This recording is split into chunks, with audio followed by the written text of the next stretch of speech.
Olá, eu sou Ana Cecília e esse é o podcast Falando de Famílias. O episódio de hoje é sobre guarda compartilhada. O episódio de hoje vai ser dividido em 2 blocos. Vamos começar o primeiro bloco com uma discussão de textos e de conceitos sobre guarda compartilhada. E no segundo bloco, teremos um bate-papo com profissionais da área debatendo questões sobre a temática da guarda compartilhada. Se você chegou até aqui, não esqueça de conferir os nossos outros episódios, dar uma olhada no nosso Instagram, @falandodefamilias, e, se você curtiu o nosso trabalho, não esqueça de compartilhar nas redes sociais. E também seguir a gente no seu aplicativo de podcasts favorito.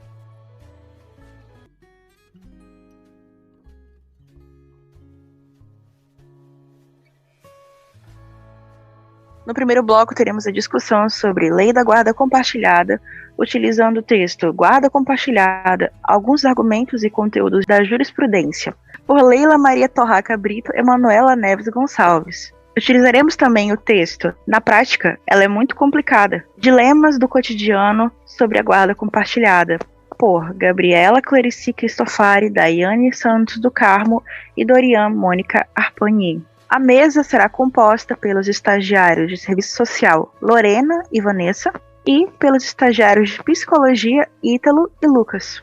Olá, sou a Vanessa. Olá, eu sou o Ítalo. Olá, eu me chamo Lorena. Olá, eu sou o Lucas. E nós somos a equipe psicossocial do Sejusc Famílias do Tribunal de Justiça do Amazonas. E hoje nós vamos falar um pouco sobre a modalidade de guarda compartilhada.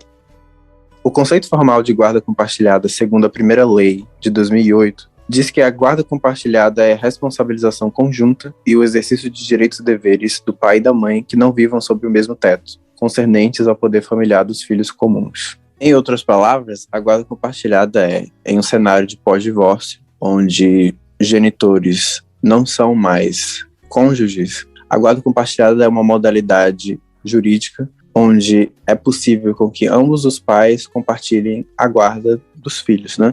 É uma responsabilização compartilhada, conjunta e equiparada, né, de direitos e deveres quanto à guarda das crianças e dos adolescentes. Importante levar em consideração que a guarda é até os 18 anos, né? E tanto o pai quanto a mãe ou quanto os cuidadores, né, têm a mesma responsabilização quanto à alimentação, à saúde, né, à educação, ao lazer do filho ou filha.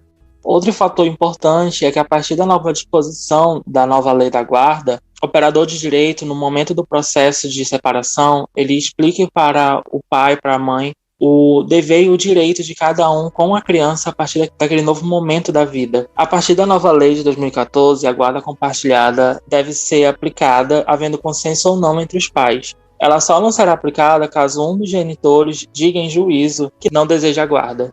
Como o panorama histórico-cultural do surgimento da guarda compartilhada enquanto prioridade dentro do âmbito jurídico, você tem ali, né, os anos 70 e 80 como principal período onde a ideia de família começou a ser reformulada, com as principais teorias feministas que questionavam, né, o papel da mulher, o papel da maternidade e como consequência o papel da paternidade.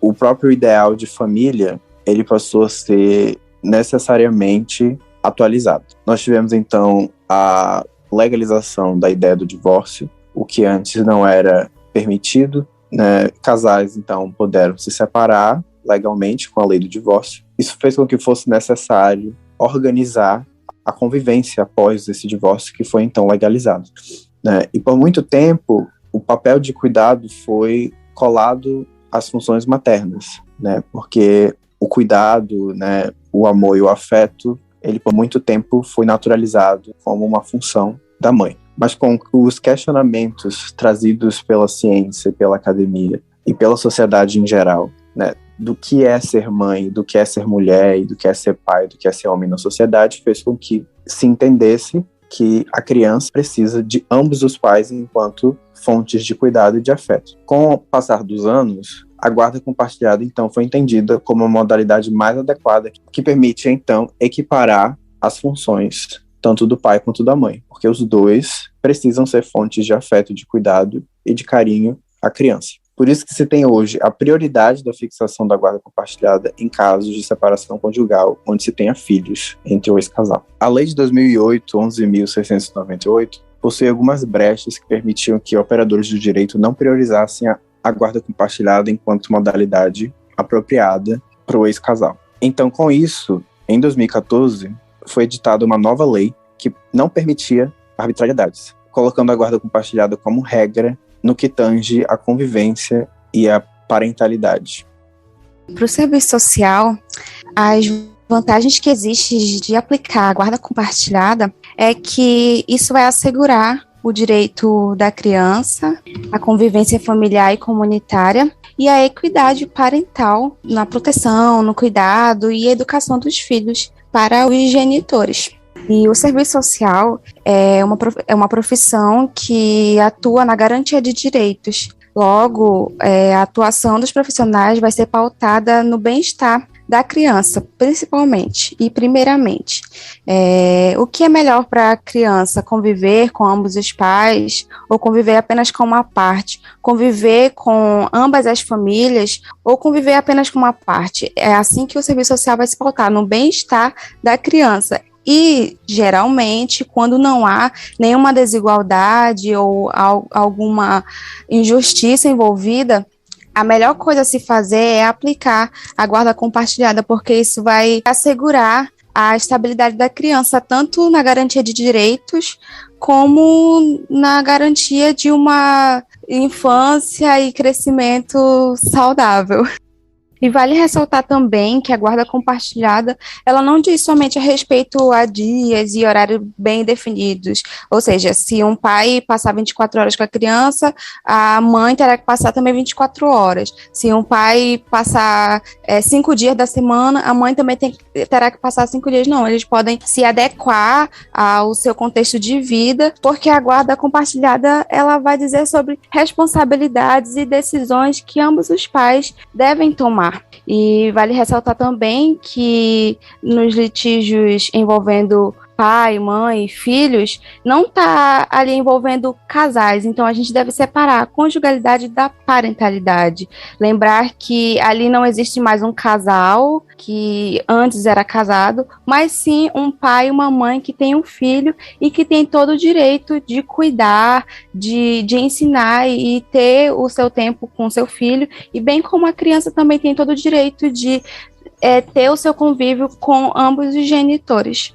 Uma vantagem da guarda compartilhada é o fim das divergências sobre a regulamentação de visitas, bem como a ausência daquele pai ou daquela mãe que não tem a guarda compartilhada. Isso significa que a criança vai poder conviver com ambos os genitores de forma igualitária, e também não vai ter aquela questão de a criança ter a ausência de um dos pais, porque todos os dois estão ali para suprir as necessidades daquela criança. Sim, lembrando que essa presença não precisa ser necessariamente física, porque o cuidado pode ser de várias formas, como por meio das decisões que os pais podem tomar juntos, por meio do sustento que eles podem manter e de várias outras formas. Então, em resumo, os pontos positivos para o serviço social da aplicação da guarda compartilhada é a garantia do direito da criança e a garantia do direito dos pais.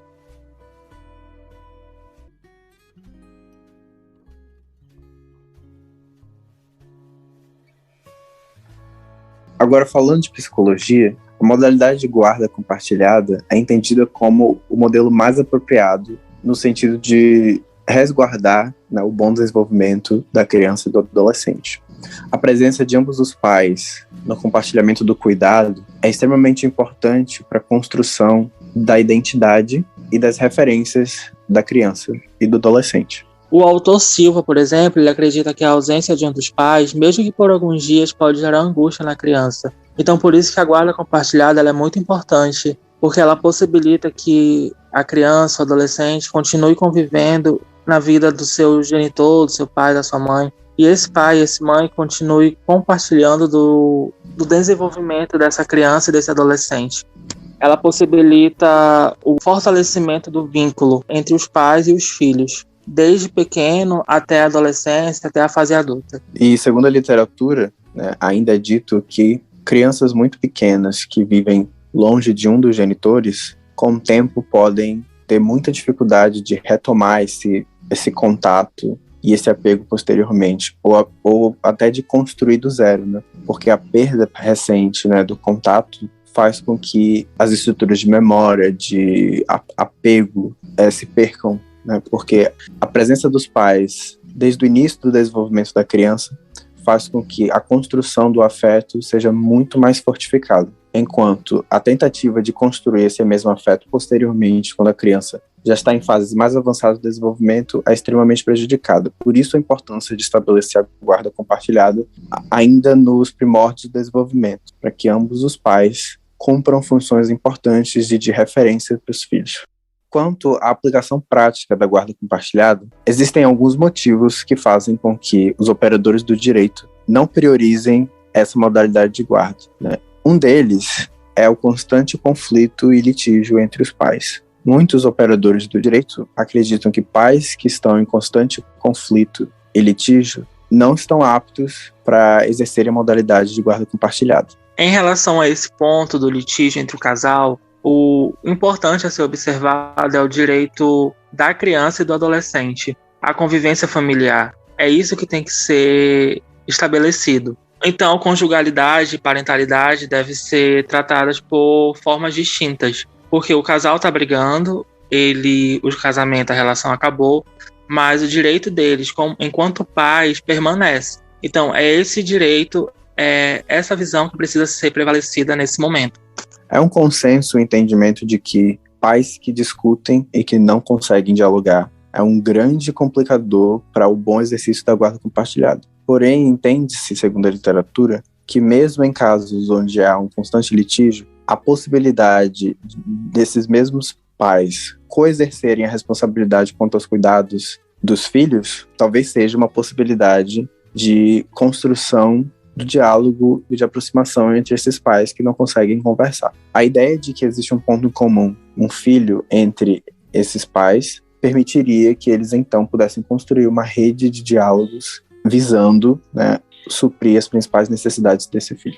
E tem outra coisa também, e é importante a gente ressaltar, que já foi dito, mas eu vou dizer de outra maneira, é que o divórcio, ele é uma situação que ocorre entre um pai e uma mãe, entre os genitores, e não entre o pai, a mãe e os filhos. Dessa forma, o litígio ele não deve ser justificativa para que a guarda compartilhada não seja aplicada, para que o direito da criança não seja atendido. E em casos de extremo conflito, né, a possibilidade da aplicação de uma guarda unilateral poderia acirrar muito mais o litígio, no sentido de que um dos pais teria que disputar os cuidados e a presença na vida do filho. A guarda compartilhada viria, então, para equiparar as funções e evitar possíveis brigas quanto às prioridades no cuidado dos filhos. E um outro ponto usado pelos operadores do direito para a não aplicação da guarda compartilhada é a confusão muitas vezes feita entre guarda alternada e guarda compartilhada. A letra da lei muitas vezes permite que hajam confusões, né, quanto à definição e diferença de ambas as guardas. É necessário entender que a guarda alternada ela não diz respeito ao compartilhamento e corresponsabilização dos cuidados e deveres quanto aos filhos. A guarda alternada estabelece que, por um determinado período, apenas um dos genitores se responsabiliza pela guarda da criança. E por outro dado período, o outro genitor, então, seria o responsável pela guarda da criança. Na prática, é possível que se estabeleça um mês para a mãe, e durante esse mês, apenas a mãe responde pela guarda da criança. O pai ou o outro genitor não é o responsável pela guarda. Então, se alguma coisa acontecer com o filho durante esse período, a única pessoa possível de responder pela criança é o detentor da guarda naquele período, no caso a mãe. E vice-versa. Já a guarda compartilhada, como já foi reiterado anteriormente, é a possibilidade da corresponsabilização dos cuidados com o filho em qualquer momento. Em qualquer período da vida da criança, mesmo que haja fixação de uma residência, mesmo que a criança more com a mãe, o pai, o tempo inteiro, também é o responsável pelos cuidados com o filho. E a aplicação da guarda compartilhada é bom porque vai assegurar a igualdade e equidade entre os pais no cuidado da educação, segurança dos filhos. É importante frisar que a guarda alternada não está prevista na legislação brasileira. Então, sempre é importante priorizar a guarda compartilhada, porque ela sim está prevista em lei e tem as suas garantias. Outro ponto considerado como impeditivo pelos operadores de direito é em relação à pensão alimentícia. A guarda compartilhada ela não vai implicar a ausência do pagamento da pensão, porque se compreende que mesmo após a separação, os pais eles mantêm as obrigações alimentares, porque essa obrigação vai depender da modalidade da guarda. É possível que os pais dividam as despesas e os custos quanto às necessidades dos filhos, mas isso não isenta que seja aplicada uma pensão alimentícia para o filho, porque isso é direito da criança. E é claro que cada situação vai ter a sua particularidade e sua configuração muito singular. Então, a legislação ela é flexível a esse ponto, porque pode ser realizado diferentes combinações sobre os valores que esses pais podem pagar aos seus filhos para garantir os seus direitos. Outro ponto que os operadores do direito eles aproveitam para não aplicar a guarda compartilhada é a questão de pais, genitores que moram em cidades diferentes, mas ela é possível. A guarda compartilhada deve ser fixada mesmo quando os pais moram em cidades diferentes, especialmente porque esse regime não exige a permanência fixa do menor em ambas as residências, em ambas as cidades, porque ela admite a flexibilidade da definição de forma de convivência entre os genitores. Sim, porque como já foi dito antes, a guarda compartilhada ela não está só relacionada ao genitor estar com a criança de forma física, mas sim nas decisões que ele vai tomar por ela, no cuidado que ele vai ter, na participação na vida da criança como um todo, e não só a presença física. Ambos os genitores podem participar da vida daquela criança, mesmo à distância, eles vão estar exercendo, a guarda compartilhada.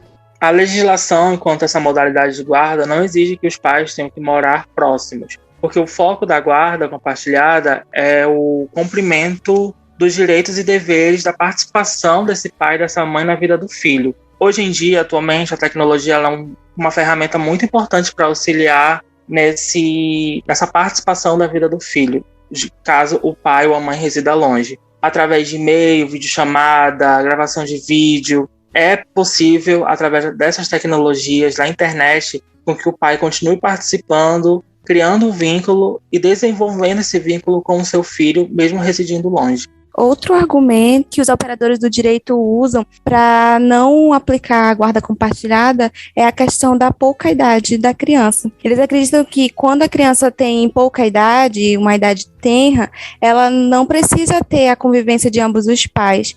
Muitas das vezes, segundo a literatura, a guarda ela favorecia a mãe quando a criança ainda amamentava, porque eles acreditavam que não precisava da presença do pai, porque a criança somente ainda estava em fase de amamentação e que naquela fase ela precisava somente estar ali com a mãe. E o pai ficava afastado. Mas isso faz com que a criança não forme laços com o outro genitor.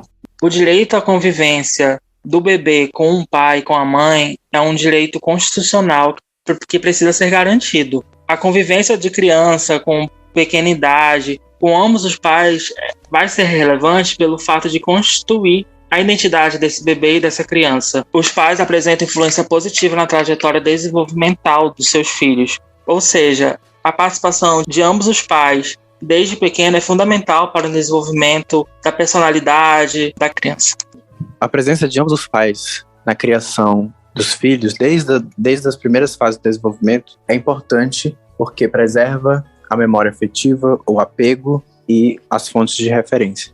E como a apreensão de memória nessa fase do desenvolvimento não é bem aprimorada, é possível com que posteriormente perca os laços com esse pai ou mãe ausente, e que a retomada desse apego posteriormente é muito mais dificultada. E existem outros argumentos que a gente não priorizou falar aqui, mas que nós vamos deixar um artigo disponível para que vocês possam estar tendo acesso e possam ler e entender os outros argumentos que existem em relação a esse tema.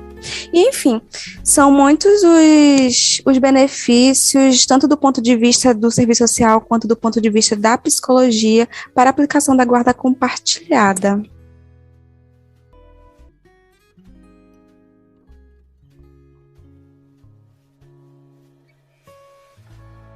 Chegamos ao segundo bloco e, na apresentação dos convidados de hoje, temos Carole Baraúna, que é mestra em Serviço Social e atualmente é assistente social no Tribunal Judiciário do Amazonas, situado em Manaus. Temos também Raíssa Figueiredo, que é especialista em Direito, já foi professora de Direito da Família em Manaus e atualmente é mediadora no Tribunal Judiciário do Amazonas. E, para entrevistá-las, teremos eu, Ana Cecília e Annelise, membros da equipe do podcast Falando de Famílias.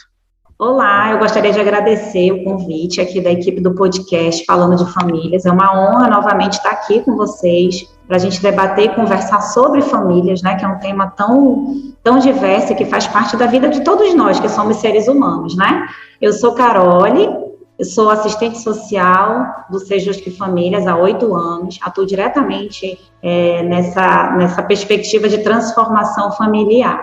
Oi, meu nome é Raíssa, agradeço pelo convite de participar do podcast. Eu sou servidora do Tribunal de Justiça do Estado do Amazonas, trabalhei por cerca de 4 anos no Sejusc Família, sou mediadora, participei das oficinas de parentalidade e estou aqui para aprender junto sobre essa temática que é tão importante, tão cotidiana para a gente, que é o direito de família. Oi, gente, eu sou a Annelise, da equipe do podcast. Oi, eu sou a Ana, também faço parte da equipe do podcast. Bom, para introduzir a nossa conversa, eu vou fazer uma pergunta mais geral sobre o tema. Então, as duas convidadas podem responder e mostrar os diferentes pontos de vista sobre o assunto. A pergunta é a seguinte: de que forma vocês acreditam que a nova lei da guarda compartilhada de 2014 tem impactado a aplicação prática dessa modalidade de guarda? Oi, Annelise.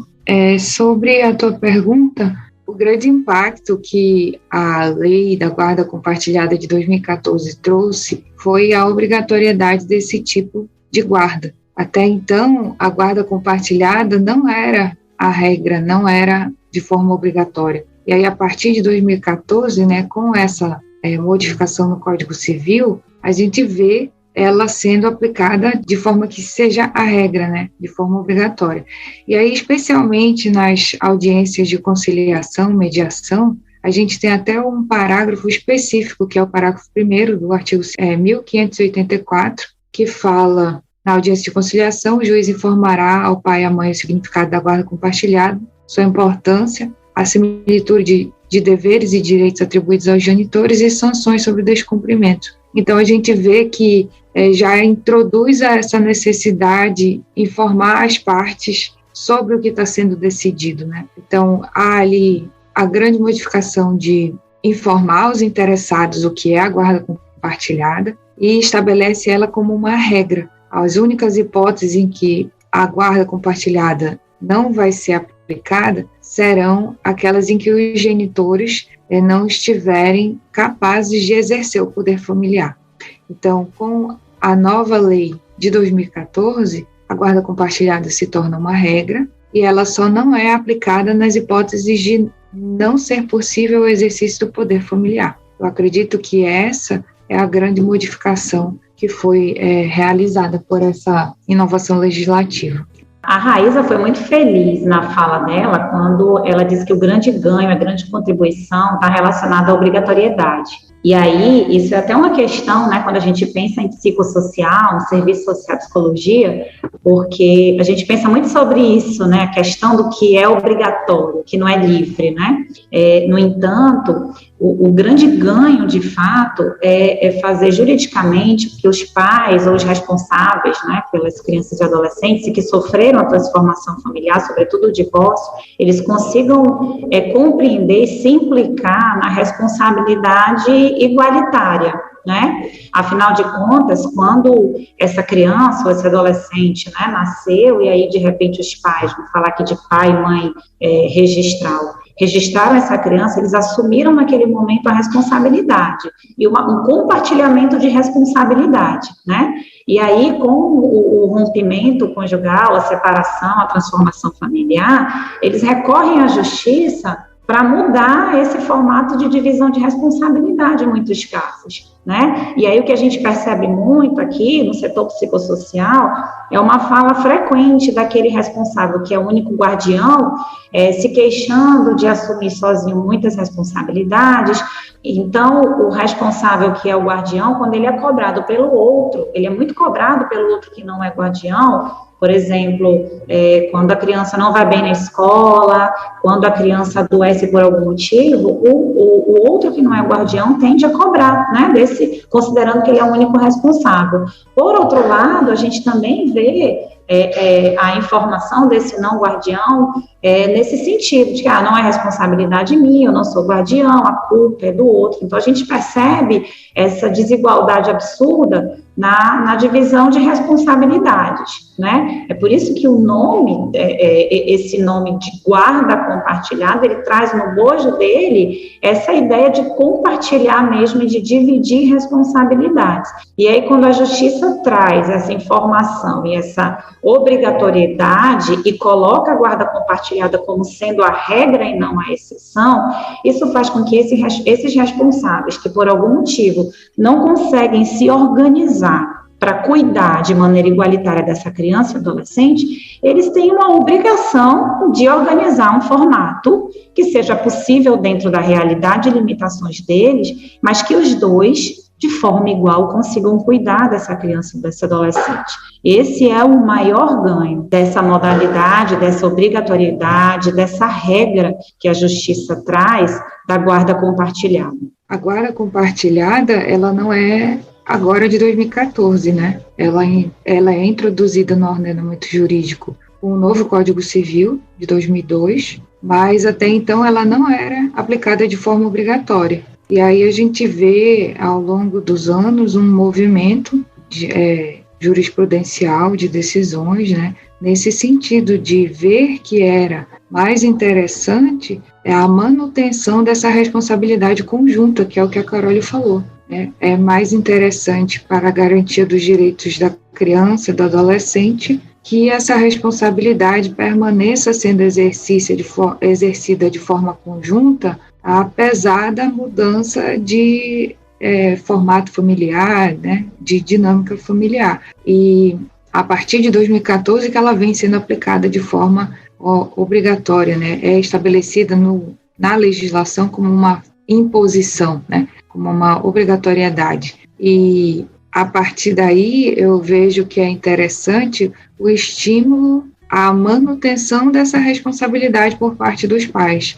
Uma vez que a família, né, se transforma, a gente não vê pesar a responsabilidade para uma parte ou para a outra, e sim que essa responsabilidade possa permanecer sendo compartilhada, até como uma maneira de permitir à criança a convivência familiar de uma maneira mais saudável, né? Acrescentar só que as únicas hipóteses que a lei informa como de não aplicação da guarda compartilhada são aquelas de inaptidão para o exercício do poder familiar. Então, muitos questionamentos surgem, né, sobre quando que é ou não possível aplicar a guarda compartilhada, e aí é legal observar pelo próprio Código Civil, né, com essa modificação trazida pela lei de 2014, que a guarda compartilhada somente vai deixar de ser aplicada quando houver inaptidão de um dos guardiões ali para o exercício do poder familiar. E essa inaptidão, ela tem que ser declarada judicialmente. Eu tenho, além da pergunta programada, eu tenho uma pergunta a respeito dessa inaptidão de exercer o poder familiar, que eu acho que é uma pergunta muito frequente quando a gente está trabalhando, que vem o medo, né, de um ou dos dois guardiões da criança, de que pode ser que o meu ex-parceiro, minha ex-parceira queira tirar de mim o meu poder familiar, né?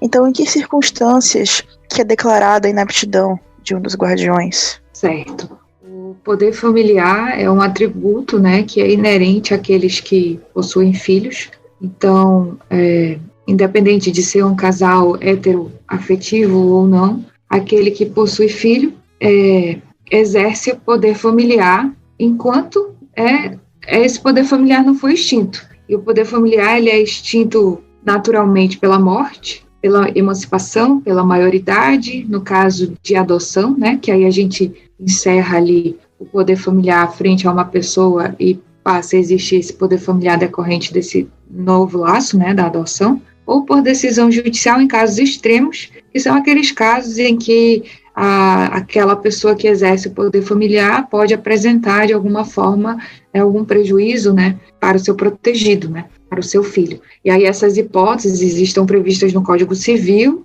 no artigo 1638, que fala: perderá por ato judicial o poder familiar o pai ou a mãe que castigar imoderadamente o filho, deixar o filho em abandono, praticar atos contrários à moral e aos bons costumes, incidir reiteradamente nas faltas previstas no artigo antecedente, entregar de forma irregular o filho a terceiros para fins de adoção, e também pode perder, né, por ato judicial o poder familiar aquele que praticar contra outrem igualmente titular do mesmo poder, homicídio, feminicídio, lesão corporal, violência doméstica, estupro, crime contra a dignidade sexual, ou praticar crime contra filho ou filha ou outro descendente. Então, seria a perda do poder familiar seria em hipóteses extremas, né? Mas é interessante observar que o poder-dever de cuidado de um pai, de uma mãe em relação ao seu filho, decorre do poder familiar. Então, é de lá que surgem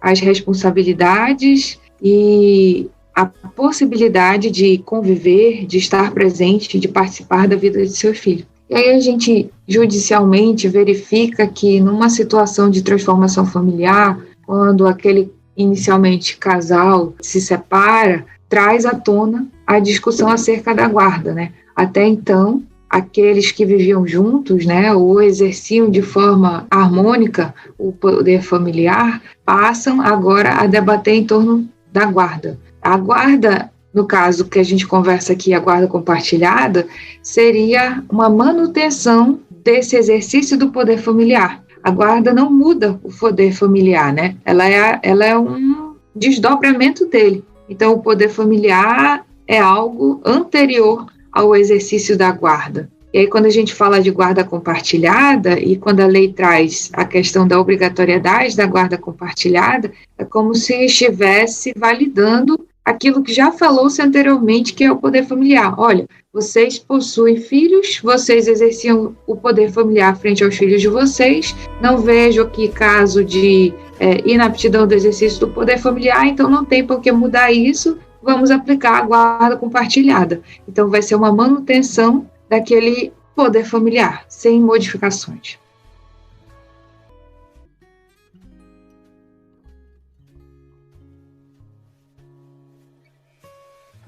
A Raíza fez um comentário, né, uma explicação muito legal, e essa relação do poder familiar e da guarda compartilhada. E isso é muito interessante quando a gente pensa que a guarda compartilhada é, sobretudo, divisão de responsabilidades e o compartilhamento de responsabilidades, né? Ao contrário do que muito se pensava, ou até mesmo muito do que se pensa, né?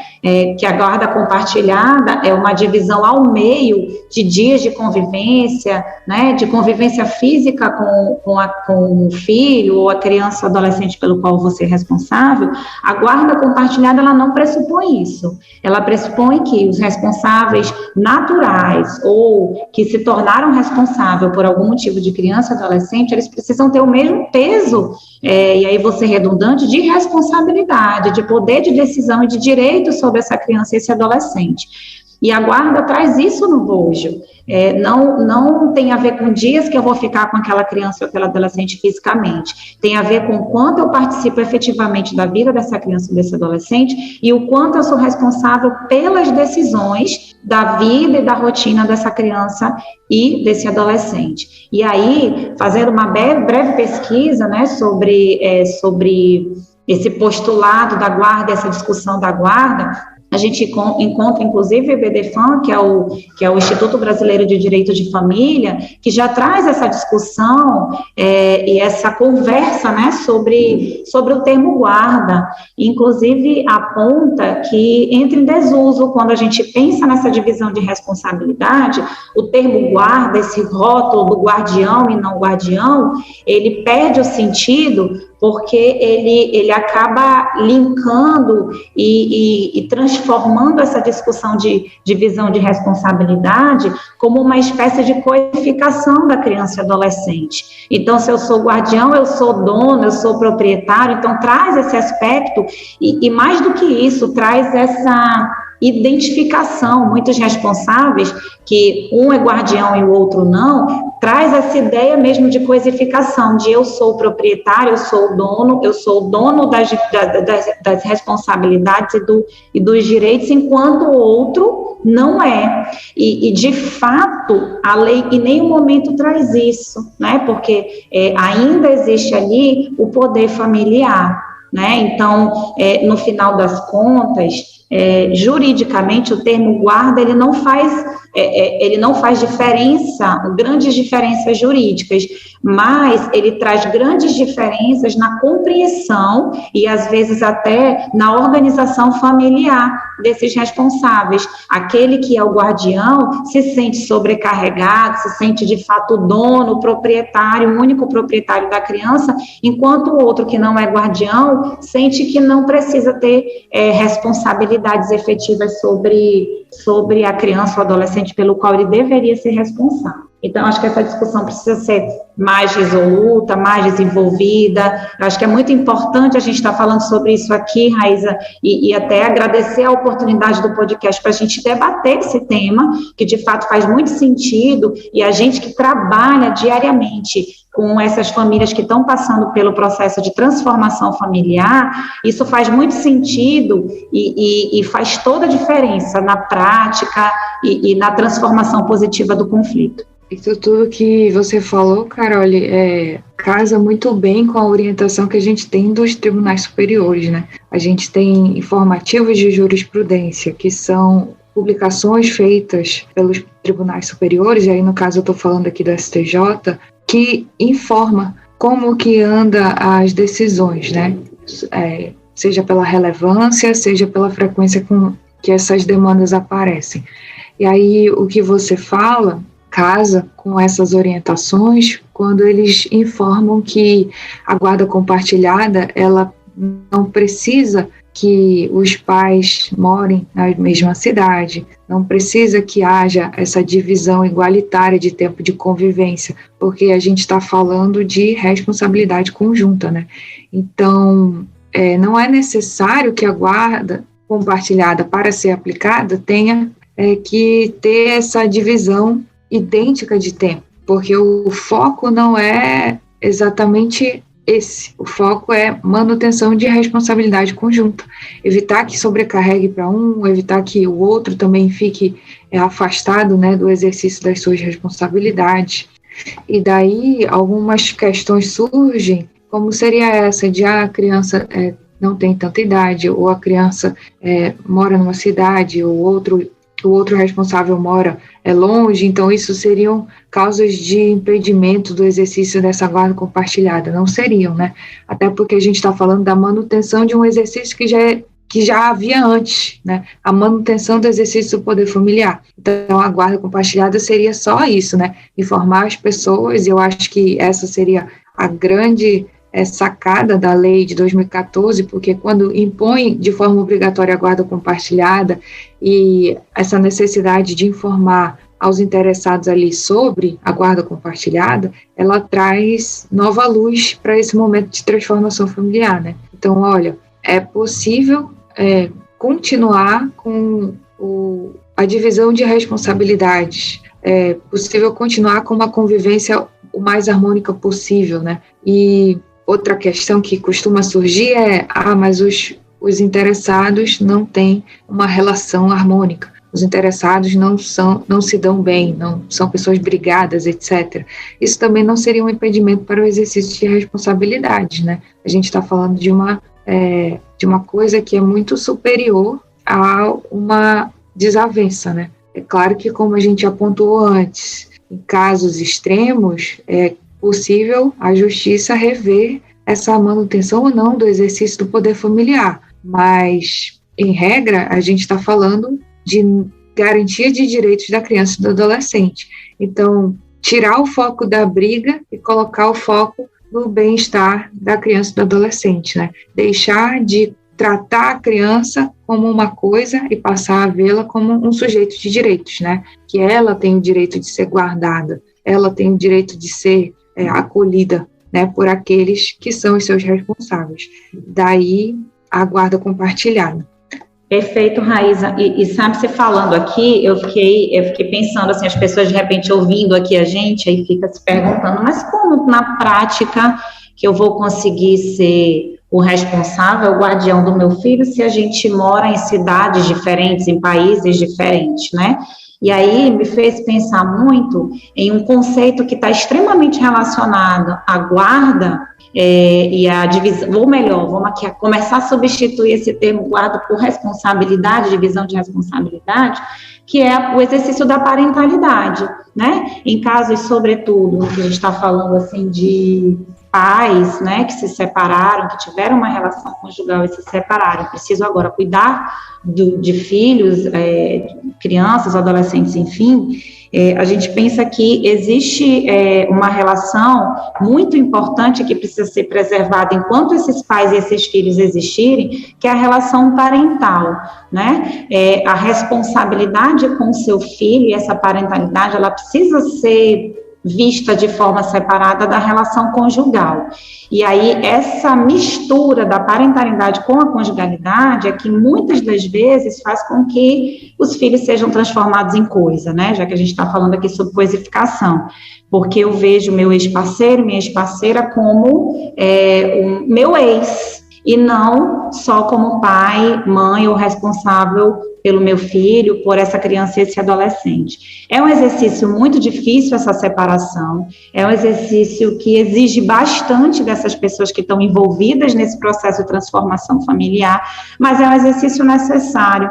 E a justiça entende isso quando ela obriga, né, quando ela torna a guarda compartilhada uma regra. E como é que poderia ser isso na prática? Se os pais moram longe, como é que poderiam organizar? Hoje em dia é até mais fácil, porque a gente tem aí a tecnologia, né, em favor de todos nós, né, que estamos aqui nesse meio tecnológico. Olha, agora aqui nós estamos gravando esse podcast, e aí, mesmo pais separados, por exemplo, e aí vamos pensar em um que vê os filhos apenas em férias escolares, por exemplo, né? Então, assim, 2 ou 3 vezes no ano, fisicamente ele tem contato com esse filho. Mas a ideia é que se você é guardião, se você é responsável, você precisa exercer a parentalidade, você, mesmo à distância, você consiga ter contato com seu filho com frequência, você saiba a escola que ele estuda, você sabe quem é o professor, você sabe como é que tá as notas dele na escola, como é que está o rendimento escolar, você sabe se seu filho faz uma aula de natação, de futebol, você sabe os gostos que seu filho tem, as preferências que seu filho tem, quem são os melhores amigos dele, você compartilha segredos, você compartilha a sua rotina e a rotina dele com ele. Isso é participar, isso é compartilhar. E, sobretudo, você também é responsável pela decisão da rotina e da vida do seu filho. Ainda que você veja ele 2 ou 3 vezes no ano fisicamente, você é partícipe, você é presente, você é responsável pela decisão da vida e da rotina dele, assim como o outro responsável. É assim que se efetiva a responsabilidade e a guarda à distância. Como é que poderia se efetivar quando os pais não têm uma relação amistosa? Quando eles têm uma comunicação violenta? Como é que a gente poderia organizar isso? É muito importante, né, de repente, utilizar ferramentas para que essa relação se torne não violenta. Mas a gente sabe que o envolvimento emocional é muito grande, e o comprometimento também, às vezes, é bem difícil, mas existe, de repente, a possibilidade de um terceiro mediador, né? Um terceiro, uma pessoa adulta, que jamais pode ser a criança ou adolescente que está envolvido nessa história, que consiga mediar essa comunicação entre esses responsáveis, até que eles consigam se comunicar diretamente, que seria o ideal. E aí, com esse mediador, os 2 responsáveis terem o direito e terem a obrigação de decidir sobre a vida e sobre a rotina dessa criança e desse adolescente.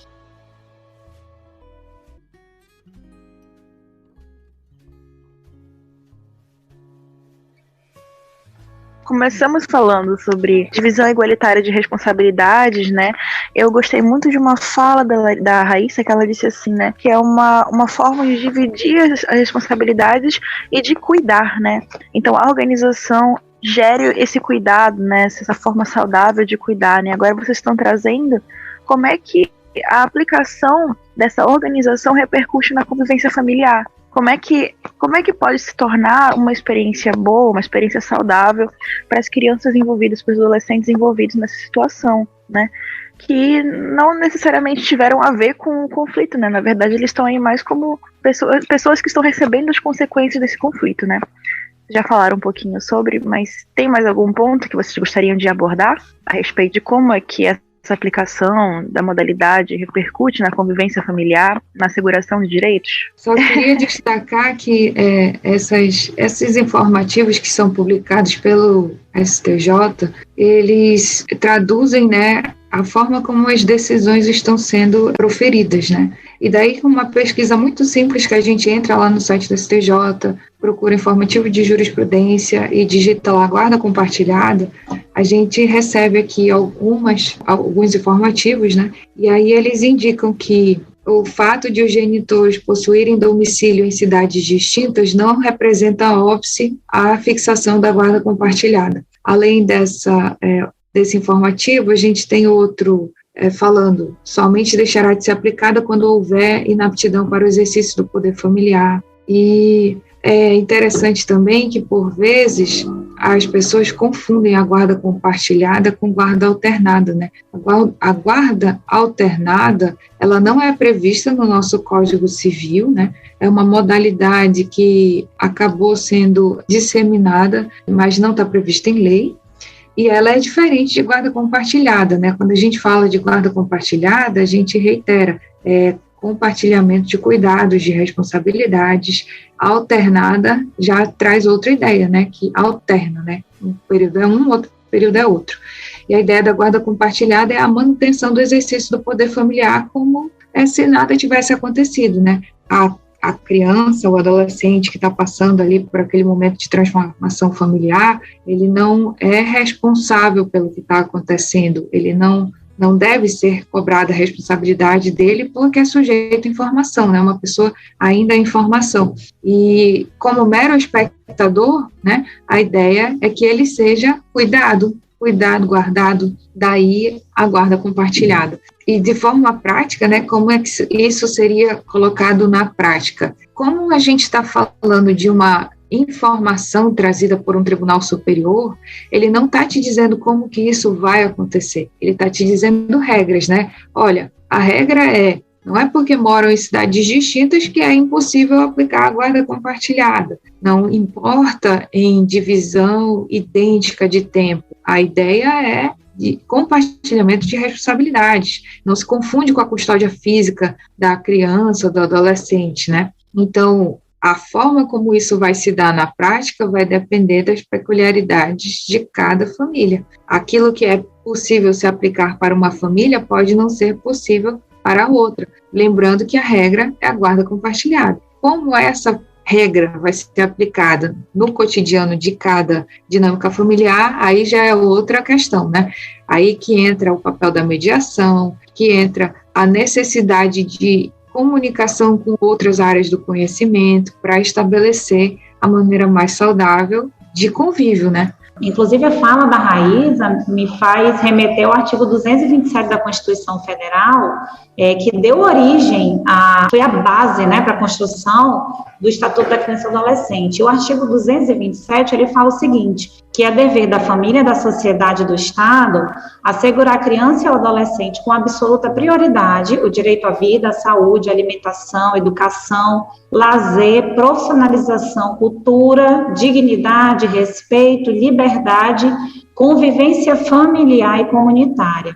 Então, é direito da criança e do adolescente ter tudo isso oferecido pela família, pela sociedade, pelo Estado. E quando a gente fala da família, estamos falando de famílias aqui, a gente fala daqueles que são os responsáveis por ele. A gente fala daqueles que têm o poder familiar, que são naturalmente responsáveis. E todos eles precisam e têm a obrigação de oferecer tudo isso para essas crianças. E aí a gente fala também de convivência familiar, que é direito dessa criança. Quando a gente pensa que, e aí parece algo bem óbvio, mas como é difícil colocar isso em prática, e aí não difícil para mim, enquanto profissional, fazer com que as pessoas coloquem, mas imagino o quanto é difícil para as pessoas que estão nesse meio dessa transformação familiar, com diversas questões e sentimentos envolvidos, o quanto é difícil você racionalizar e pensar que o seu filho, a criança adolescente pelo qual você é responsável, tem o direito de conviver com você e com aquela outra pessoa, né, com o outro responsável.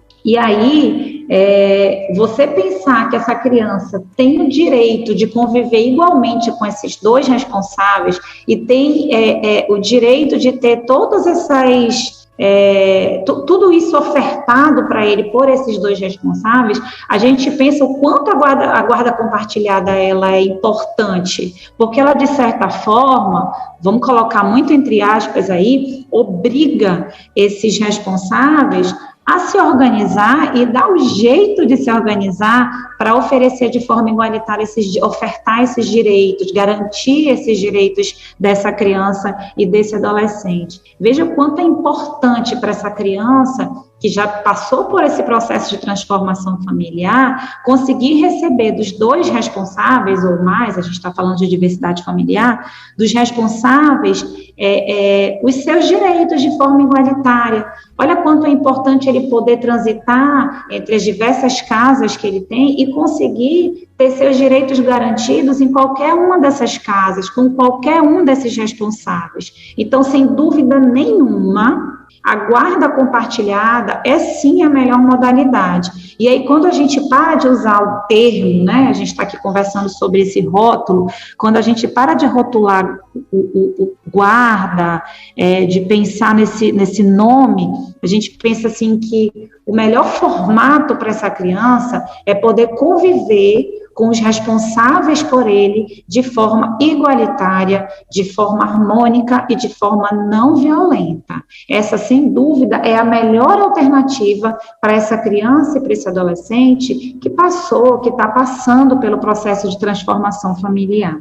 Acho que traz uma perspectiva mais humanitária para o momento que a família está vivendo, né? Uma perspectiva de reconhecimento da criança, do adolescente como sujeito de direitos, né? Deixar de ser tratado como mais uma coisa a ser resolvida, né, para ser lembrado como algo muito importante naquele momento, né, tão importante quanto qualquer outro que está sendo enfrentado ali. E, além dessa perspectiva de valorização dos direitos da criança e do adolescente, eu acredito que exige até um certo crescimento por parte da nossa sociedade, né, porque traz essa educação, né? Quando a gente fala de guarda compartilhada, a gente faz um movimento de esclarecimento das pessoas que estão envolvidas naquele momento, naquele processo, e a partir desse conhecimento, né, a gente passa a exigir responsabilidade daquelas pessoas, né? Então, eu acho interessante até como uma forma de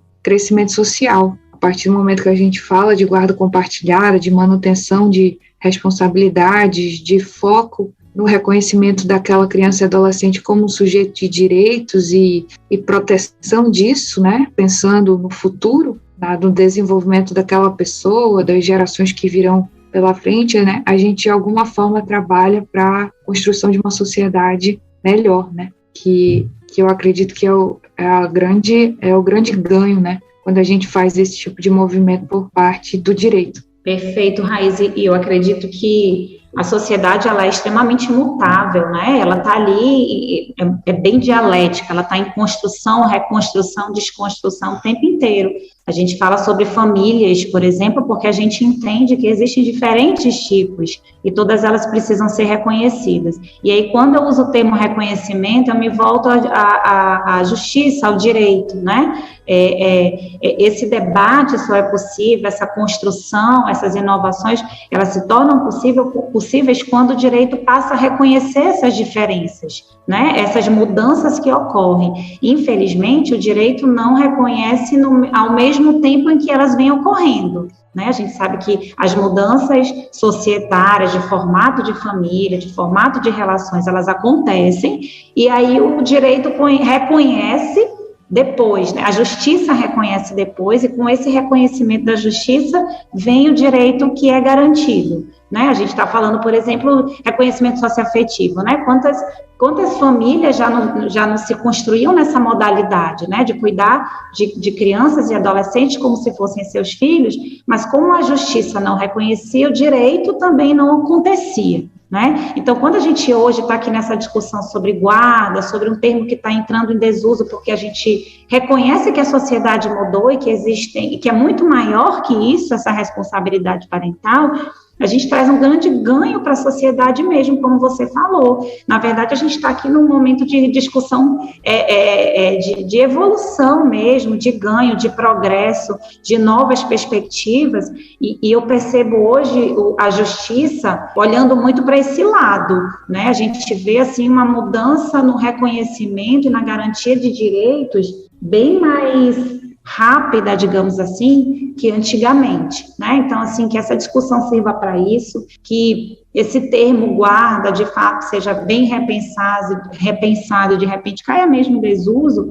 para que a gente pense além do termo, além do rótulo, né? Para que a gente consiga focar muito mais nas relações que acontecem e de que forma elas acontecem, para que a gente pule essa etapa de rótulo e chegue logo à etapa de garantias de direitos. Porque a Constituição fala que deve ser prioridade absoluta, né? Enquanto a gente pula essa perspectiva de rótulo, de escrever ali num termo, numa sentença, a gente já ganha tempo para garantir direito.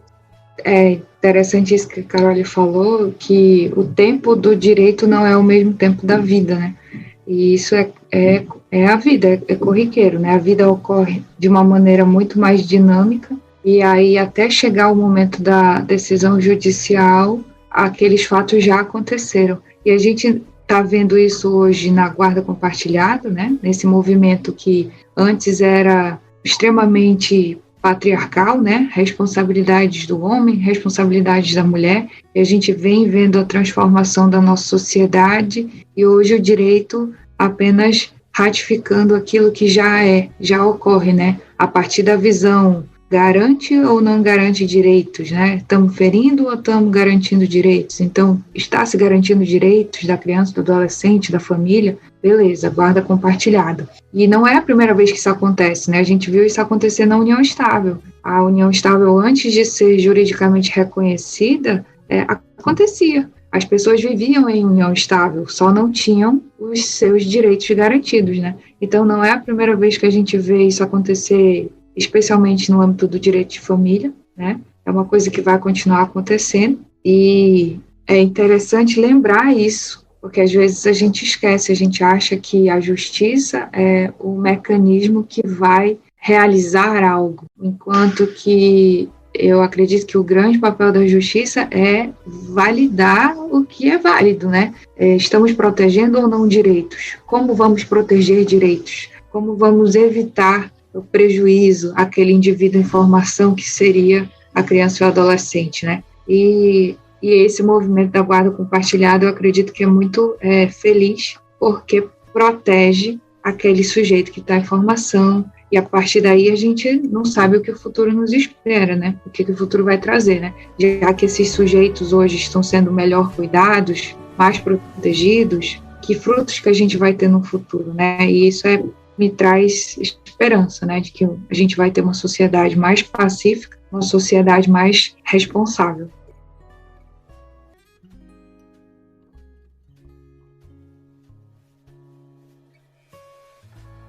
Bom, segundo a literatura sobre o tema, existe uma certa resistência dos operadores do direito quanto à decisão pela guarda compartilhada. Vocês enxergam que esses dados eles são percebidos na rotina jurídica das varas de família do Amazonas? Como ocorre a repercussão desse ponto no nosso estado? O que eu posso dizer aqui, que é sobre dados de decisões jurídicas em varas de família no estado do Amazonas, eu não possuo esses dados, né? Eu não tenho acesso a dados sobre decisões na rotina das varas de família do estado do Amazonas. O que eu posso informar é sobre as orientações do STJ. Como a gente lê lá dos informativos de jurisprudência, a guarda compartilhada é uma regra, os óbices serão apenas a perda ou suspensão do poder familiar, e o fato de morar distante não é causa impeditiva disso. Qualquer outra causa pode ser ajustada para atender a finalidade de proteção da criança e do adolescente, né? Inclusive, vale lembrar que a guarda compartilhada ela não é tão nova assim, né? Ela existe já desde 2002, então a gente está falando de 20 anos de guarda compartilhada. Apesar de antes a guarda compartilhada não ser obrigatória, ela já existia. Ela passa a ser obrigatória agora em 2014, mas já era aplicada desde antes. Então, apesar de que haverão, é claro, decisões estabelecendo outras modalidades de guarda que não a guarda compartilhada, a gente vai encontrar, né, numa simples busca de jurisprudência, a gente encontra diversas outras decisões que não são pela guarda compartilhada. Mas é importante salientar que a orientação do STJ é a de respeito à guarda compartilhada, que é o que a gente tem lá no Código Civil, que a guarda será compartilhada mesmo quando os pais não entrem em acordo e independente de morar em cidades diferentes, como a gente tem aqui no informativo de jurisprudência, que a ideia é compartilhamento de responsabilidades, que não se confunde com custódia física, que também não significa divisão igualitária de tempo, mas sim responsabilidades, e que guarda compartilhada não se confunde também com convivência familiar. A gente pode estabelecer que a guarda é compartilhada, estabelecer uma dinâmica de convivência familiar peculiar a cada família, né, a cada circunstância, mas sobre a pergunta, né, existe resistência dos operadores de direito quanto à decisão sobre a guarda compartilhada? O que eu posso responder é: existe orientação de tribunal superior acerca do tema. Se há resistência ou não, eu imagino que vai depender do caso concreto, né? Cada julgador vai analisar a demanda que está diante dele, e aí, a partir daquela demanda, ele vai ver se enquadra ou não na hipótese da guarda compartilhada. Lembrando que, segundo a orientação de tribunal superior, o único impeditivo de exercício da guarda compartilhada é a suspensão ou extinção de poder familiar. E aí, suspensão e extinção de poder familiar inclui aquelas hipóteses de violência, né? Que é o que salta, às vezes, aos olhos das pessoas, né? Mas numa situação de violência? Bom, numa situação de violência, a gente já está questionando acerca do poder familiar. Se a gente está questionando acerca do poder familiar, aí a gente questiona da guarda compartilhada. Mas lembrando que para extinguir ou suspender o poder familiar, a gente também precisa de decisão judicial. Na nossa prática aqui no Sejusc, e aí eu estou falando muito relacionado à minha experiência aqui, tá? Assim, a minha prática pessoal, profissional, na verdade, do Sejusc, então, assim, não é possível generalizar. Mas o que a gente percebe é que essa resistência está ainda muito relacionada à compreensão de que a guarda compartilhada é divisão de dias de convivência, é uma divisão de convivência física da criança. E aí entram essas questões, mas como vai ficar? A criança vai ter que se dividir ao meio? Como é que vai ficar a rotina desses responsáveis? Porque vai ter que passar 15 dias com um, 15 dias com o outro, 10 dias com um, 10 dias com o outro, e a criança é muito pequena, como é que vai ser? Ela tá amamentando, como é que ela vai passar 15 dias longe dessa mãe, que já está que amamenta, que precisa do leite materno? Enfim, o que a gente percebe é que essas resistências, elas são muito relacionadas a essa compreensão equivocada, em muitos casos, de que a guarda compartilhada tem a ver com divisão igualitária de dias de convivência física. E aí, quando isso é esclarecido, a gente percebe que existe assim, uma facilidade no manejo e na organização da convivência, né? Quando é compreendido que a guarda é divisão de responsabilidades e não de dia. E aí é muito importante deixar claro que quando não é organizado e gerenciado de maneira saudável essa relação dos responsáveis, direta ou indireta através de um mediador, não importa o formato de dias que essa criança vai permanecer com cada um. A organização e a operacionalização dessa convivência vai ser prejudicada. Então, quer seja uma semana com uma semana com outro, um mês com um mês com outro, um final de semana com um e a semana com outro, não importa. Se esses responsáveis não conseguem se organizar para organizar a rotina dessa criança ou desse adolescente, qualquer um dos formatos vai ser prejudicado.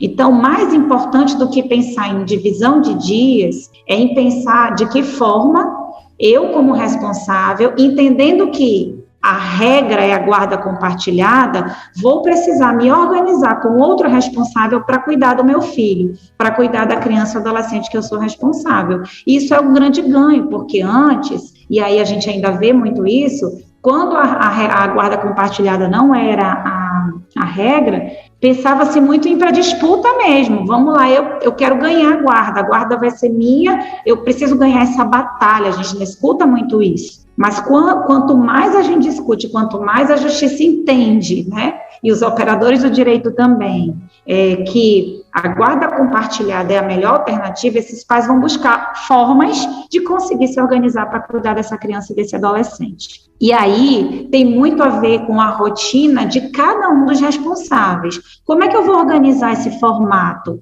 Como é que vai ser? Meu filho vai ficar 15 dias comigo? Vai ficar uma semana? Vai ficar um mês? E eu que moro em outro estado, em outro país, como é que eu vou organizar? Toda essa organização precisa passar, sobretudo, pela rotina, a compreensão da rotina de cada um dos responsáveis. Então, a depender da minha rotina de trabalho, da minha rotina familiar, da minha rotina doméstica e da rotina familiar, doméstica e de trabalho do outro responsável, isso vai ser a base para que a gente consiga organizar como vai ficar o formato de convivência do meu filho comigo e com outro responsável por ele. Então, não existe, de fato, uma receita de bolo. Não existe eu perco quando eu passo só o final de semana com meu filho, eu estou perdendo a batalha. Eu vou ganhar só se os dias forem iguais. No final das contas, é preciso pensar a partir da ótica da criança e também da organização de rotina de cada um dos responsáveis. Se eu consigo gerenciar isso,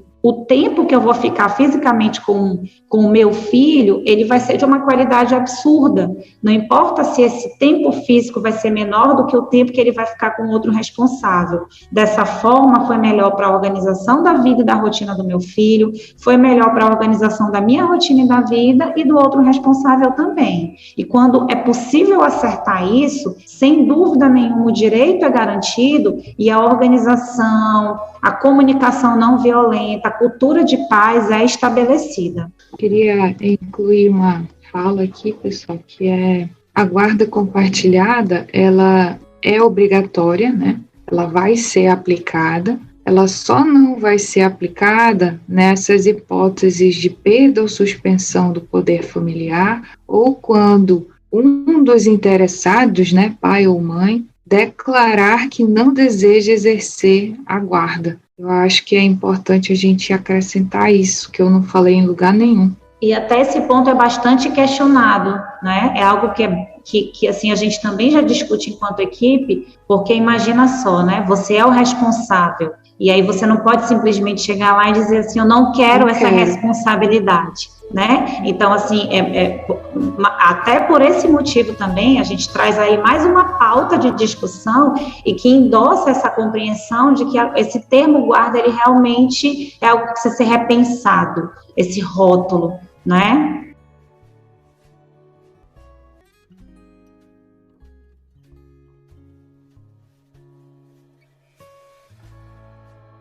Bom, segundo a literatura sobre o tema, existe uma certa resistência dos operadores do direito quanto à decisão pela guarda compartilhada. Vocês enxergam que esses dados eles são percebidos na rotina jurídica das varas de família do Amazonas? Como ocorre a repercussão desse ponto no nosso estado? O que eu posso dizer aqui, que é sobre dados de decisões jurídicas em varas de família no estado do Amazonas, eu não possuo esses dados, né? Eu não tenho acesso a dados sobre decisões na rotina das varas de família do estado do Amazonas. O que eu posso informar é sobre as orientações do STJ. Como a gente lê lá dos informativos de jurisprudência, a guarda compartilhada é uma regra, os óbices serão apenas a perda ou suspensão do poder familiar, e o fato de morar distante não é causa impeditiva disso. Qualquer outra causa pode ser ajustada para atender a finalidade de proteção da criança e do adolescente, né? Inclusive, vale lembrar que a guarda compartilhada ela não é tão nova assim, né? Ela existe já desde 2002, então a gente está falando de 20 anos de guarda compartilhada. Apesar de antes a guarda compartilhada não ser obrigatória, ela já existia. Ela passa a ser obrigatória agora em 2014, mas já era aplicada desde antes. Então, apesar de que haverão, é claro, decisões estabelecendo outras modalidades de guarda que não a guarda compartilhada, a gente vai encontrar, né, numa simples busca de jurisprudência, a gente encontra diversas outras decisões que não são pela guarda compartilhada. Mas é importante salientar que a orientação do STJ é a de respeito à guarda compartilhada, que é o que a gente tem lá no Código Civil, que a guarda será compartilhada mesmo quando os pais não entrem em acordo e independente de morar em cidades diferentes, como a gente tem aqui no informativo de jurisprudência, que a ideia é compartilhamento de responsabilidades, que não se confunde com custódia física, que também não significa divisão igualitária de tempo, mas sim responsabilidades, e que guarda compartilhada não se confunde também com convivência familiar. A gente pode estabelecer que a guarda é compartilhada, estabelecer uma dinâmica de convivência familiar peculiar a cada família, né, a cada circunstância, mas sobre a pergunta, né, existe resistência dos operadores de direito quanto à decisão sobre a guarda compartilhada? O que eu posso responder é: existe orientação de tribunal superior acerca do tema. Se há resistência ou não, eu imagino que vai depender do caso concreto, né? Cada julgador vai analisar a demanda que está diante dele, e aí, a partir daquela demanda, ele vai ver se enquadra ou não na hipótese da guarda compartilhada. Lembrando que, segundo a orientação de tribunal superior, o único impeditivo de exercício da guarda compartilhada é a suspensão ou extinção de poder familiar. E aí, suspensão e extinção de poder familiar inclui aquelas hipóteses de violência, né? Que é o que salta, às vezes, aos olhos das pessoas, né? Mas e numa situação de violência? Bom, numa situação de violência, a gente já está questionando acerca do poder familiar. Se a gente está questionando acerca do poder familiar, aí a gente questiona da guarda compartilhada. Mas lembrando que para extinguir ou suspender o poder familiar, a gente também precisa de decisão judicial. Na nossa prática aqui no Sejusc, e aí eu estou falando muito relacionado à minha experiência aqui, tá? Assim, a minha prática pessoal, profissional, na verdade, do Sejusc, então, assim, não é possível generalizar. Mas o que a gente percebe é que essa resistência está ainda muito relacionada à compreensão de que a guarda compartilhada é divisão de dias de convivência, é uma divisão de convivência física da criança. E aí entram essas questões, mas como vai ficar? A criança vai ter que se dividir ao meio? Como é que vai ficar a rotina desses responsáveis? Porque vai ter que passar 15 dias com um, 15 dias com outro, 10 dias com um, 10 dias com outro, e a criança é muito pequena, como é que vai ser? Ela tá amamentando, como é que ela vai passar 15 dias longe dessa mãe, que já está que amamenta, que precisa do leite materno? Enfim, o que a gente percebe é que essas resistências, elas são muito relacionadas a essa compreensão equivocada, em muitos casos, de que a guarda compartilhada tem a ver com divisão igualitária de dias de convivência física. E aí, quando isso é esclarecido, a gente percebe que existe assim, uma facilidade no manejo e na organização da convivência, né? Quando é compreendido que a guarda é divisão de responsabilidades e não de dia. E aí é muito importante deixar claro que quando não é organizado e gerenciado de maneira saudável essa relação dos responsáveis, direta ou indireta através de um mediador, não importa o formato de dias que essa criança vai permanecer com cada um. A organização e a operacionalização dessa convivência vai ser prejudicada. Então, quer seja uma semana com uma semana com outro, um mês com outro, um final de semana com um e a semana com outro, não importa. Se esses responsáveis não conseguem se organizar para organizar a rotina dessa criança ou desse adolescente, qualquer um dos formatos vai ser prejudicado.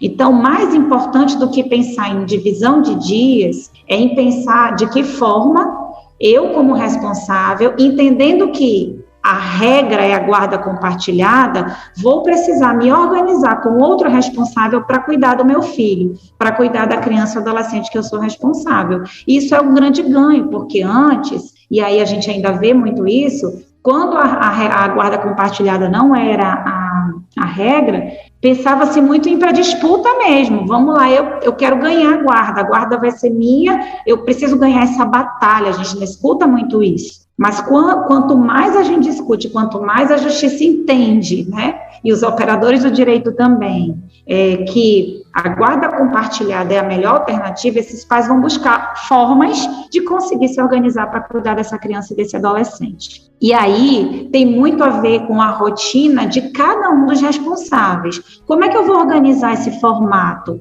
Como é que vai ser? Meu filho vai ficar 15 dias comigo? Vai ficar uma semana? Vai ficar um mês? E eu que moro em outro estado, em outro país, como é que eu vou organizar? Toda essa organização precisa passar, sobretudo, pela rotina, a compreensão da rotina de cada um dos responsáveis. Então, a depender da minha rotina de trabalho, da minha rotina familiar, da minha rotina doméstica e da rotina familiar, doméstica e de trabalho do outro responsável, isso vai ser a base para que a gente consiga organizar como vai ficar o formato de convivência do meu filho comigo e com outro responsável por ele. Então, não existe, de fato, uma receita de bolo. Não existe eu perco quando eu passo só o final de semana com meu filho, estou perdendo a batalha. Eu vou ganhar só se os dias forem iguais. No final das contas, é preciso pensar a partir da ótica da criança e também da organização de rotina de cada um dos responsáveis. Se eu consigo gerenciar isso,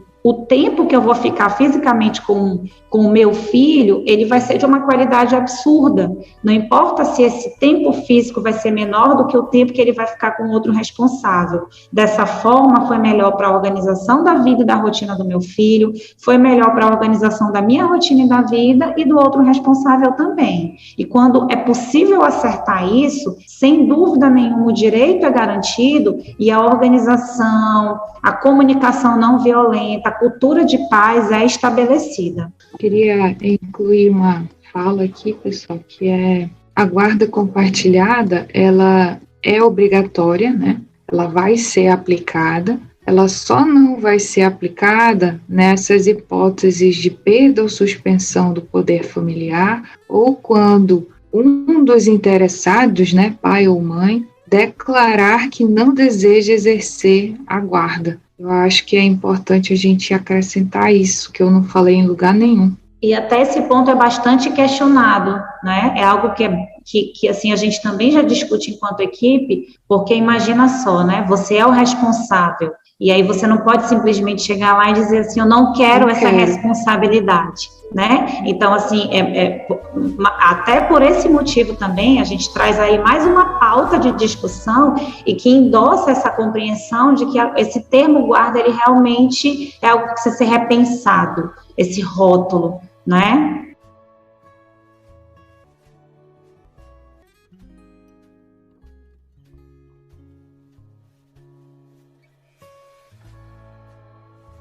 Eu já vou encaminhando para o encerramento do podcast, desse episódio. E para a gente começar a fechar a conversa, queria saber de vocês quais são as perspectivas que vocês têm, né, para como vai ser o exercício da guarda compartilhada, né, no futuro, em futuro próximo aqui no Amazonas, né? E o que vocês acham que pode ser feito para possivelmente ampliar o alcance dessa modalidade, ou então para que as pessoas entendam mais sobre a guarda compartilhada, tanto na prática profissional quanto no alcance ao público? Bom, eu acho que a forma mais importante, e eu acho que a básica, a basal, para que a gente consiga colocar de fato em prática essa nossa compreensão, é a informação, é a socioeducação. Acho que esse é o ponto principal. E aí, você falou sobre, ampliou para Amazonas, né, Ana, quando faz a sua pergunta, e aí a gente pensa muito em regionalização. E eu até estendo, vamos lá, a gente está aqui na nossa realidade, no nosso mundo Manaus, Tribunal de Justiça, na cidade de Manaus, comarca de Manaus, mas a gente pensa que essa é uma discussão mundial, né? A gente pensa que existem países com culturas diferentes que já discutem também, né, essas ideias, mas em nível de Brasil, a gente já viu aí, o IBDFAN já traz essa discussão, e a gente pensa que talvez as ferramentas que a gente utiliza aqui para conseguir colocar em prática essa compreensão possam ser diferentes em outros lugares, porque é preciso muito respeitar a cultura e a regionalização, isso é fundamental. É muito importante eu compreender o meio que eu vivo, as possibilidades que eu vivo, para poder pensar, junto com quem passa por esse processo de transformação familiar, quais são as ferramentas possíveis, né, para que a gente consiga alcançar essas pessoas. Por exemplo, aqui no Sejusc, a gente tem aqui o podcast, né, que é essa ferramenta que a gente está utilizando, e a gente já está levando informação para quem ouvir esse podcast. A gente tem o grupo de parentalidade, antes da pandemia, ele era oferecido apenas em formato presencial aqui no Amazonas. Hoje a gente já oferece em formato virtual. O próprio CNJ, né, que foi o precursor do grupo de parentalidade, né, nasceu deles a ideia, ele já oferece esse grupo de parentalidade que eles chamam de oficina de parentalidade, oficina de pais e filhos. Eles oferecem essa oficina em formato virtual também. Aqui no tribunal, eu imagino que outros, os novos juízes que entram, Raíssa, talvez você possa me ajudar, eles recebem uma formação na escola da magistratura, salvo engano, e aí, de repente, conseguir que nessa formação já se fale sobre a guarda compartilhada, para que pense de que forma isso pode ser organizado, né, nas suas cidades, nas suas comarcas.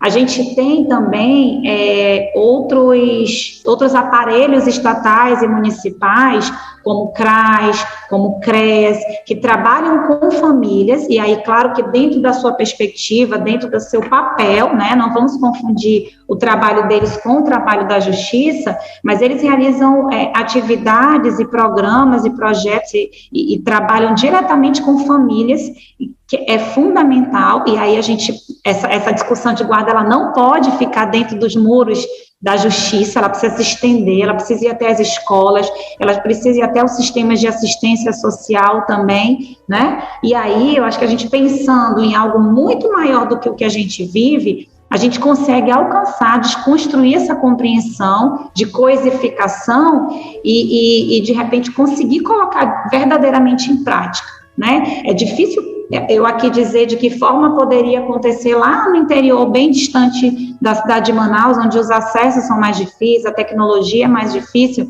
mas de repente eu sentando para conversar com alguém que trabalha e conhece essa realidade, a gente pode eles podem, né, encontrar alternativas muito viáveis e surpreendentes para, de fato, colocar em prática essa compreensão da guarda compartilhada, essa compreensão de divisão de responsabilidades e do trabalho junto à transformação familiar.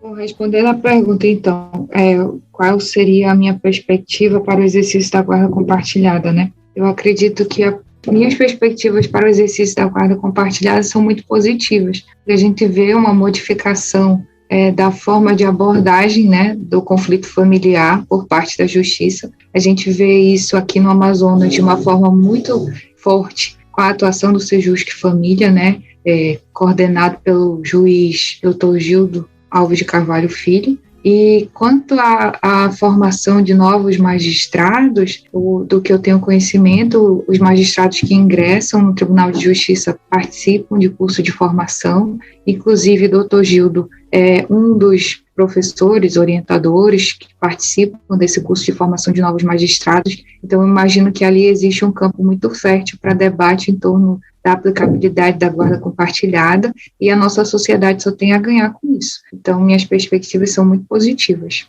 Não, é isso, gente. Fechamos agora a nossa conversa de fato. Queria agradecer a vocês duas, Raíssa e Carole, pela participação. Foi excelente, adorei ouvir vocês. Acho que vocês trazem muito conteúdo, muita informação importante, relevante, assim, e certeira, que eu acho que é isso que as pessoas que ouvem podcast precisam, né?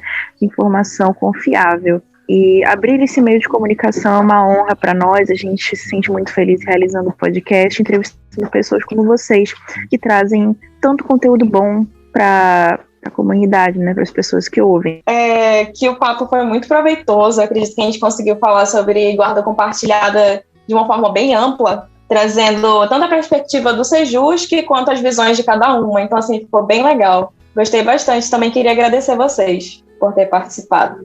Obrigada pelo convite, foi muito inesperado, sim, porque já faz um tempo que eu estou afastada do setor, eu até comentei com o Sander, depois eu comentei com a Carol, e aí eu fico feliz de ter sido lembrada, porque realmente a gente teve um momento muito rico aí, Carol e Monique, a gente conversava muito com a Flávia também, é um momento de debate que eu sinto saudade. Obrigada por novamente me oportunizar um momento desse de crescimento, de aprendizado. E no que eu puder colaborar, eu estou disponível aí, fico muito feliz. E é isso. Muito obrigada mesmo. Prazer conhecer vocês, que eu conhecia todos os estagiários agora, eu não conheci mais ninguém. Mas é isso aí. Muito obrigada. Gente, muito obrigada. Eu vou começar dizendo que vocês arrasam, como da outra vez que eu participei. Eu tenho muito orgulho, assim, do que vocês fazem, dessa ideia, dessa proposta de conseguir estar sempre inovando e transformando o setor psicossocial em algo que pode continuar, né? Então, muito obrigada, parabéns. Eu sei que vocês vão ter um grande trabalho ainda depois que acabar isso, porque o trabalho de edição ele é bem difícil, né? E é isso, assim, parabéns pelas reuniões, pelas ideias, pela proposta, por estarem aqui dando essa oportunidade, né, para a gente aqui, Raíza, para a gente conversar. Desejo muito que o alcance desse podcast seja grande, né? A gente sabe que tudo é muito limitado, a concorrência é muito grande, mas assim, a gente sempre espera que as discussões seja algo que dê uma repercussão boa. Eu acho que mais do que isso, assim, é que alcance pessoas que devem alcançar, né? Se a gente consegue que chegue a uma família que está passando por um processo de transformação familiar, aquele tema que ele ouviu no podcast faça a diferença, então isso já vale, assim, cada minuto que vocês se dedicaram para que esse podcast aconteça, tá? Parabéns para todos vocês que estão aqui e os que também não estão, né, nesse momento aqui no vídeo com a gente. E, Raíza, eu queria te agradecer muitíssimo, é maravilhoso, é sempre muito, muito bom estar com você, assim, poder contar com você, conversar. Você sabe que a gente tinha uma relação maravilhosa, assim, acho que assim, eu digo assim que, assim como o Kaelson aqui, né, que é nossa ponte incrível e maravilhosa e aberta com direito, você fazia esse papel também, né, por isso que eu até citei o Kaelson aqui, porque vocês têm um direito muito psicossocial, assim, e eu amo isso, assim, poder conversar com vocês sobre isso, e que bom que você foi convidada, que bom que era você, eu estou muito feliz por ser você e por a gente ter tido esse momento aqui, e falamos pra caramba, é um tema polêmico, eu acho que isso acaba instigando, né, e é isso, eu espero que a gente não dê tanto trabalho, assim, para quem vai editar. Acho que bom, obrigada, viu? Obrigada a todo mundo, valeu. Então, por hoje é só. Queremos agradecer você que ouviu até aqui e que costuma também ouvir os nossos outros episódios. Pedimos que, se você curtiu o nosso trabalho, dê uma olhada no nosso Instagram, @falandodefamilias. Não esquece de seguir a gente no seu aplicativo de podcast favorito. Até o próximo episódio.